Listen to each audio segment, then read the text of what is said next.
তা দেখেন আমি বললাম কি যে এটা একটা কন্ডাক্টর, এর কন্ডাক্টরে কি দেওয়া আছে দেখেন, ব্যাস দেওয়া ছিল, আমরা কি ব্যাসার্ধ বের করলাম।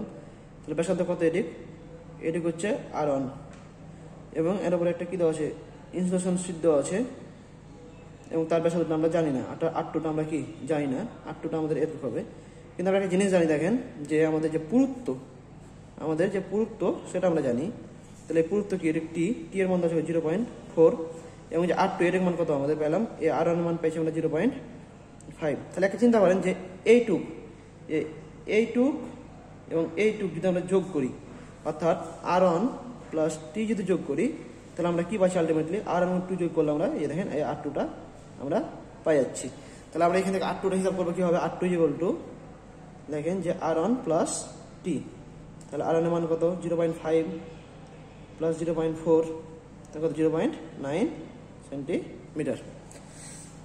আশা করি বুঝতে পারছেন। এখন দেখেন তাহলে যদি আমরা ম্যাথটা করি, তাহলে দেখেন এখন সবকিছু আমরা পেয়ে গেছি মান, এখন জাস্ট মান করবো। তাহলে আমরা কি জানি, সলিউশন উই নো, দেখেন R ইকুয়াল টু জানি আমরা, R ইকুয়াল টু জানি যে রো ভাগ 2 পাই L log e R2 ভাগ R1।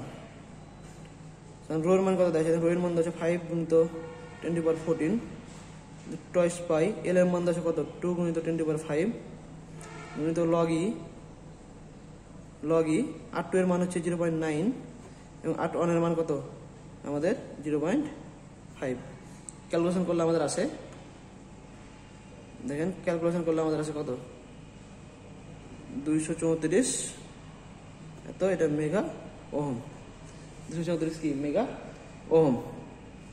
দেখেন এটা আমাদের কি সেন্টিমিটার, এবং এটাও কি আমাদের যে মানটা সেন্টিমিটার। তো এই সেন্টিমিটার কেটে যাই, আমাদের আলটিমেটলি যে মানটা আসছে সেটা কি, এটা ওহমে আসবে, এবং যে মানটা পাইছি সেটা কি মেগা ওহমে। অর্থাৎ কেউ যদি ওহমে লিখতে চান তাহলে কি হবে, 234 গুণিত 10^6 এত ওহম, অ্যান্সার। আশা করি আপনারা বুঝতে পারছেন। তারপর আমি আরেকবার রিপোর্টটা দিচ্ছি দেখেন। তা দেখেন এই সিঙ্গেল কোর কেবল একটা বলছে কি, একটি এক কোর কেবলের ব্যাস 1 সেন্টিমিটার, এবং কি বলছে যে ইনসুলেশন পুরুত্ব 0.4 সেন্টিমিটার। ইনসুলেশনের আপেক্ষিক রোধ যদি 5 গুণিত 10^4 মানে 14 ওহম সেন্টিমিটার হলে 2 কিলোমিটার কেবলের ইনসুলেশন রেজিস্ট্যান্স নির্ণয় করো। তাহলে আমরা দেখেন R1 আমরা বের করলাম, টি জানি, তাহলে আমরা কি সহজেই R2টা বের করতে পারলাম। R2 equal to R1 plus টি, তাহলে 0.9, এগুলো সব আমাদের মান দেওয়া আছে। সূত্র কি, R ইকুয়াল টু রো ভাগ 2/L log e R2 ভাগ R1। আমরা কি মান বসালাম, ক্যালকুলেশন করলাম। আশা করি যে আপনারা সকলে বুঝতে পারছেন। যদি কারো কোনো প্রবলেম থাকে তাহলে অবশ্যই আমাকে কমেন্ট বক্সে জানাবেন। ধন্যবাদ সবাইকে।